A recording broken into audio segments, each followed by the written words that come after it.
3 چیزیں کام کرنے کی اس وقت اس دور میں پرفتن دور میں.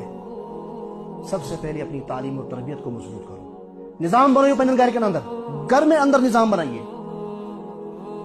جن کی شادیاں ہو چکی ہیں، جن کے بچے ہیں، بچپن سے ہی ان کا نظام تعلیم تربیت میں بدل دیجیے. سکول یم تم پڑھن چھ، ٹیوشن سینٹر میں یم گسن چھ، اس کے آنے کے بعد جو گھر میں وقت بتاتے ہیں وہاں پر تربیت کیجیے ان کی. آپ صلی اللہ علیہ وسلم کی سیرت بیان کیجیے. حدیث پاک تھیو تو دہس شامس اپنے بچوں میں ہلکا بنا کر یہ نظام قائم کیجیے. دعائیں سکھائیے. گبریا والا کھون کھن گوڑ کیا دعا پڑھن چھ، بچپن سے ہی کھون کھن بعد کیا دعا پڑھن چھ، یل باتھ رومس اژان چھ تم گوڑ کیا دعا پڑھن چھ، یل نیبر نیران چھ نیبر کن کیا دعا پڑھن چھ.